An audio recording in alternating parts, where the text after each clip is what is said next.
Serangan udara Israel meratakan sebuah bangunan di daerah Zuk al-Maf yang juga dikenal sebagai persimpangan Ma'arka di kota Tire, Lebanon Selatan pada hari Sabtu. Bangunan tersebut runtuh setelah terkena hantaman langsung.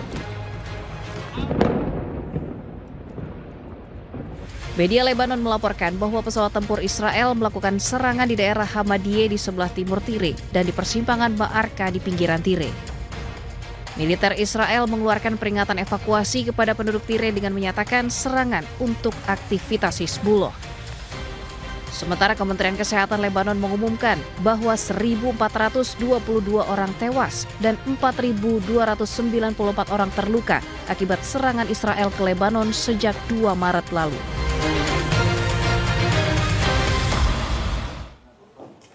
Ratusan warga Israel berunjuk rasa di Yerusalem Sabtu waktu setempat. Mereka menyerukan agar pemerintahan mereka mengakhiri perang melawan Iran yang berdampak pada krisis BBM global.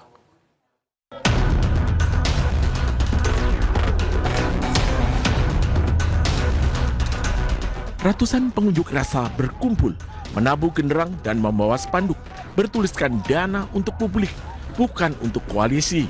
Selain itu, mereka juga menuntut agar pemerintah hentikan perang. Aksi unjuk rasa ini terjadi di Yerusalem Sabtu malam waktu setempat.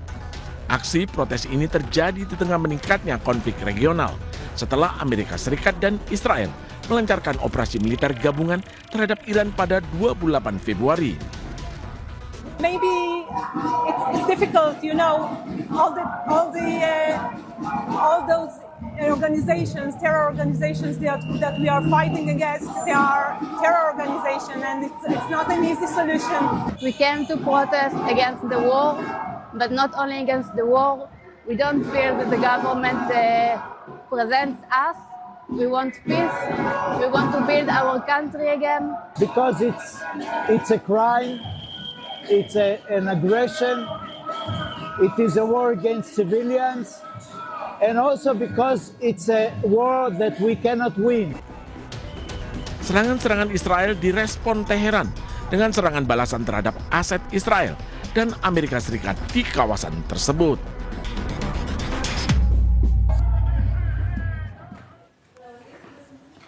Sementara itu, bentrokan meletus pada unjuk rasa di Tel Aviv Sabtu malam waktu setempat.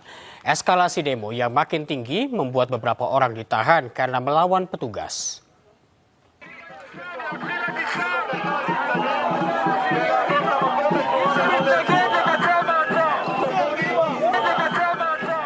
Kerusuhan di Tel Aviv bertepatan dengan serangkaian protes yang diadakan secara internasional terhadap undang-undang yang baru-baru ini disetujui Israel yang memperkenalkan hukuman mati bagi tahanan Palestina tertentu. Petugas kepolisian mengerahkan polisi berkuda dan membubarkan massa ketika ketegangan meningkat. Eskalasi demo yang makin tinggi membuat beberapa orang ditahan karena melawan petugas. Para aktivis berkumpul di luar gedung-gedung pemerintah dan kedutaan besar untuk menyerukan sanksi dan penghentian operasi militer Israel kepada negara di Teluk Arab. Demonstrasi dilaporkan terjadi di berbagai kota termasuk Paris, London, Berlin, dan New York City.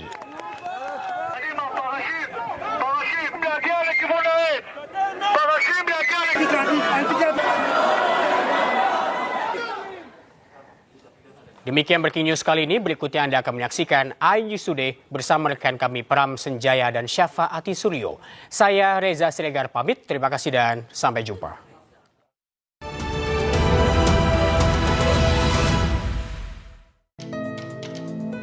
Parlemen Iran tengah mempertimbangkan kebijakan untuk menetapkan biaya bagi tiap kapal tanker jika melewati Selat Hormuz. Biaya $1 Amerika Serikat jika satu unit kapal tanker mengangkut 2 juta barel minyak. Ini artinya harus membayar 33 miliar rupiah tiap kapal untuk satu kali melintas.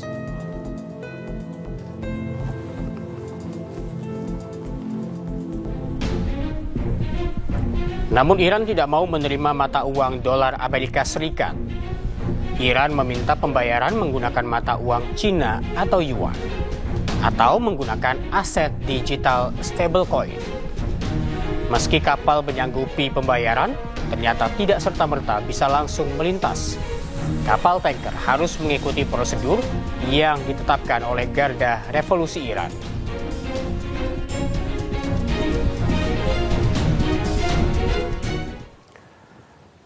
Perang di Timur Tengah berbuntut panjang.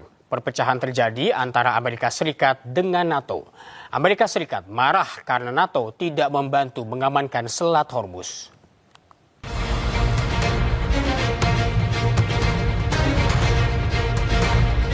Penutupan Selat Hormuz bagi Amerika Serikat dan sekutunya berbuntut panjang. Amerika Serikat memberi sinyal akan keluar dari NATO bila negara anggota tidak mengirimkan pasukan pengamanan ke Selat Hormuz. Presiden Amerika Serikat Donald Trump mengklaim saat ini mereka tidak mengimpor minyak melalui Selat Hormuz. Trump pun meminta negara-negara yang menggunakan Selat Hormuz untuk merebutnya sendiri, termasuk negara-negara NATO. The United States imports almost no oil through the Hormuz Strait and won't be taking any in the future. We don't need it. We haven't needed it and we don't need it. We've beaten and completely decimated Iran.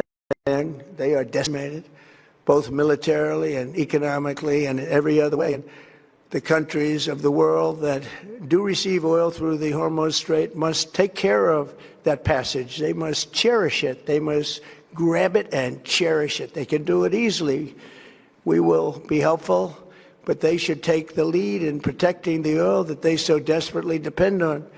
So to those countries that can't get fuel, many of which refuse to get involved in the decapitation of Iran, we had to do it ourselves. Pernyataan ini memicu beragam reaksi. Inggris tetap tegaskan tidak akan terlibat dalam perang di Iran. Firstly, NATO is the single most effective military alliance the world has ever seen. And it has kept us safe for many decades, and we are fully committed to NATO. Secondly, that whatever the pressure on me and others, whatever the noise, I'm going to act in the British national interest in all the decisions that I make. And that's why I've been absolutely clear that this is not our war, and we're not going to get dragged into it. But I'm equally clear that when it comes to defence and security and our economic future, we have to have closer ties with Europe. Bila negara-negara anggota NATO tetap menolak, diprediksi akan memperburuk hubungannya dengan Amerika Serikat. Saat ini, Selat Hormuz masih ditutup bagi Amerika Serikat dan sekutunya. Iran hanya memperbolehkan kapal negara sahabat termasuk Indonesia untuk bisa melintasi Selat Hormuz. Rusia mengimbau Amerika Serikat dan Zionis Israel segera menghentikan agresi militernya.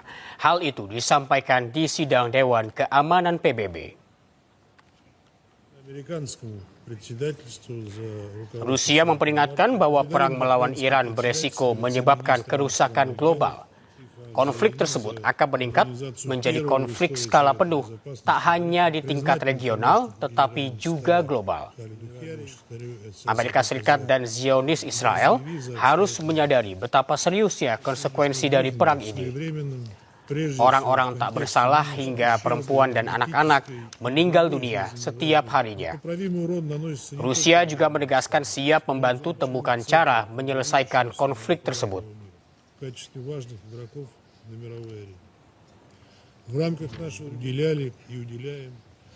Вашингтон и Западный Иерусалим не могли не осознавать всю тяжесть последствий своей военной авантюры для стран региона. Ежедневно гибнут ни в чем не повинные люди, включая женщин и детей. Масштаб ущерба энергетической и другой жизненно важной инфраструктуре в Иране и аравийских монархиях растет ежеминутно. Непоправимый урон наносится не только региональной стабильности, но и глобальной продовольственной, энергетической безопасности и в целом мировой экономике. Perdana Menteri Republik Ceko Andrej Babis mengkritik seruan Presiden Amerika Serikat Donald Trump agar negara-negara yang bergantung pada minyak Timur Tengah turut mengamankan Selat Hormuz. Ia menegaskan Republik Ceko tidak terlibat dalam negosiasi Selat Hormuz. Tak teďka nevím, jestli myslíte tu otázku vážně, nebo jako, že bychom tam poslali letadlovou loď, nebo jak jste to myslel? My samozřejmě pana Trumpa vnímáme, že on má různé projevy, takže to je ten systém hodím granát a potom to řeší, tak si počkáme určitě, jak se to všechno vyvine, protože my jsme na Evropské radě o tom mluvili, Francie měla nějaké návrhy, takže my u těchto jednání nejsme, to jsou jednání na úrovni těch jaderných velmocí, nukleárních velmocí jako Francie. Sementara itu, Presiden Amerika Serikat Donald Trump tegaskan siapkan serangan pamungkas untuk hancurkan Iran dan mengembalikannya ke zaman batu. I've made clear from the beginning of Operation Epic Fury that we will continue until our objectives are fully achieved. Thanks to the progress we've made, I can say tonight that we are on track to complete all of America's military objectives shortly, very shortly. We're going to hit them extremely hard over the next 2 to 3 weeks. We're going to bring them back to the Stone Ages where they belong. In the meantime, discussions are ongoing. Regime change was not our goal. We never said regime change, but regime change has occurred because of all of their original leaders' death. They're all dead. The new group is less radical and much more reasonable. Yet if during this period of time no deal is made, we have our eyes on key targets. If there is no deal, we are going to hit each and every one of their electric generating plants very hard and probably... Pengamat Timur Tengah Sibulo Satrawi menyebut durasi perang Amerika Serikat Israel dengan Iran selama 3 hingga 4 pekan lagi bisa saja terjadi. Sementara itu, ia menyoroti ancaman Amerika Serikat keluar dari NATO yang bisa menimbulkan perpecahan antar negara anggota NATO.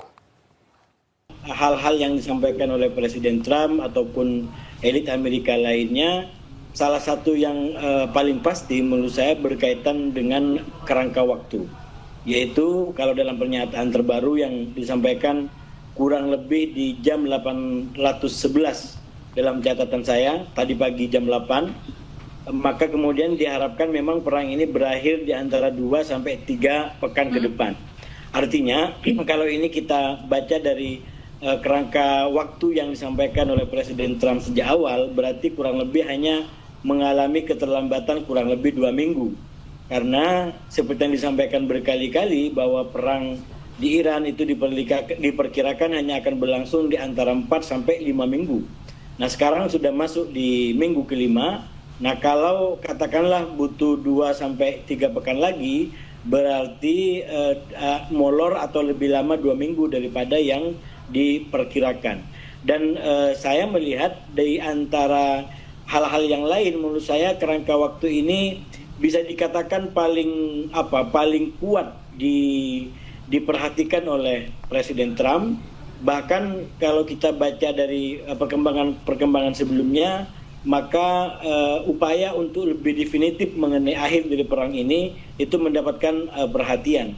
Paling tidak sekarang sudah betul-betul clear bahwa ini diharapkan berakhir di 2 sampai 3 minggu ke depan, atau kalau bahasa lain menlu Amerika menggunakan istilah bahwa akhir daripada perang ini mulai terlihat. Jadi sekali lagi tentang kerangka waktu atau akhir dari perang ini menurut saya itu bagian daripada hal yang paling pasti dari statement-statement yang disampaikan oleh para pemimpin Amerika ataupun Donald Trump itu sendiri. Dan tentu saja itu tidak terlepas dari kepentingan Donald Trump. Saya selalu sampaikan mungkin Trump menginginkan perang lebih lama dan lebih besar, tapi kepentingan politik yang menurut saya tidak memungkinkan bagi Trump untuk bermain lama-lama di Iran. Karena kita tahu Amerika sebentar lagi akan mengadakan pemilu sela, Itu artinya Donald Trump butuh waktu untuk kemudian bisa menyesuaikan melakukan kampanye dalam rangka meyakinkan masyarakat di Indonesia sehingga partainya masih bisa mempertahankan keunggulannya di Senat terutama. Jadi apa yang dimaksud dengan serangan pamungkas yang tengah disiapkan oleh Amerika Serikat terhadap Iran ini, Pak Hasibuloh, ini seperti apa? Saya menduga sekali lagi kalau kerangka waktu yang mau kita patenkan untuk sementara sebagai kepentingan Trump secara politik domestik gitu ya, maka serangan pamungkas itu bisa kita pahami semacam serangan yang akan bisa diklaim oleh Trump sebagai serangan kemenangan. Sehingga dari serangan pamungkas itu kemudian bisa dilakukan klaim lebih kuat, lebih utuh, dan kurang terbantahkan bahwa memang itu mencerminkan kemenangan daripada Amerika. Kalau dalam diskursus yang berkembang di Timur Tengah kan untuk menyatakan menang itu harus ada kayak semacam sebuah pencapaian ataupun hasil serangan yang bisa diklaim sebagai kemenangan bagi Amerika. Nah, saya menduga serangan pamungkas ataupun peningkatan serangan ke depan akan dilakukan untuk mencari kayak semacam klaim kemenangan yang bisa dibawa oleh Amerika, yang bisa digunakan oleh Amerika ke publik dalam negeri sebagai contoh, sebagai bukti bahwa mereka memang betul-betul memenangi dari peperangan ini. Baik. Dan mungkin kalau dikaitkan dengan kondisi Iran sekarang tidak terlalu sulit bagi Amerika dalam tanda kutip sekarang untuk bisa mencapai kemenangan lebih besar, terutama dengan banyaknya tempat-tempat vital yang sudah berhasil dihancurkan oleh Amerika. Lantas semengerikan apa perpecahan yang bisa terjadi, Pak Hasibuloh, jika Amerika Serikat ini benar-benar keluar dari NATO? Ya, tentu saja karena banyak negara di NATO ini yang masuk dalam kategori maju, bahkan banyak yang mempunyai senjata nuklir. Jadi kalau kemudian eskalasi tidak diredam, katakanlah terus saling menyakiti statementnya, itu kan kita mengkhawatirkan eskalasi lebih lanjut. Karena sekali lagi ini bukan negara-negara yang katakanlah yang tidak berimbang, justru ini adalah negara yang berimbang. Dan yang kedua, kalau kita kaitkan pada rumus, pada akhirnya musuh yang paling menakutkan itu adalah sahabat gitu ya, karena dia tahu bagaimana kondisi-kondisi kita, maka itu sangat mengerikan karena sekali lagi ini sesama negara-negara yang selama ini bersama-sama dan boleh dikatakan saling tahu satu sama lain gitu, kelebihan dan mungkin juga kekurangannya. Nah, kalau kemudian dari teman harus berubah menjadi lawan, menjadi musuh, itu yang saya bilang tadi, kompleksitas dan eskalasinya bisa lebih mengerikan. Walaupun sekali lagi saya melihat masih ada upaya-upaya yang sangat kuat dari para pihak untuk tidak terus membiarkan eskalasi ini berlanjut. Misalkan di dalam pidato Presiden Trump terakhir yang 20 menit jam 8 tadi pagi, itu kan menurut saya jauh lebih adem, jauh lebih terkontrol ketimbang katakanlah pernyataan-pernyataan sebelumnya yang ya seakan-akan kalau bahasa Indonesia ceplas-ceplos tentang perbedaan dengan NATO ini gitu. Tapi di dalam statement resmi yang disampaikan di pidato 20 menit yang saya sebut lebih sebagai kampanye gitu ya, itu justru pernyataan Donald Trump jauh lebih terukur, walaupun memang substansinya kurang lebih sama. Kalau memang ada negara-negara yang menginginkan minyak, silakan datang lagi sendiri ke Hormuz. Tapi paling tidak kemudian lagi-lagi dalam tradisi kita menunjuk hidung ya, kemudian mengungkap secara terbuka siapa-siapa mereka, apalagi dengan katakanlah diksi-diksi yang kurang enak. Sekali lagi saya melihat masih ada upaya untuk tidak membuat perbedaan ini bisa menjadi lebih tajam, apalagi sampai betul-betul menjadi pisah jalan. Begitu, Mbak. Baik, terima kasih.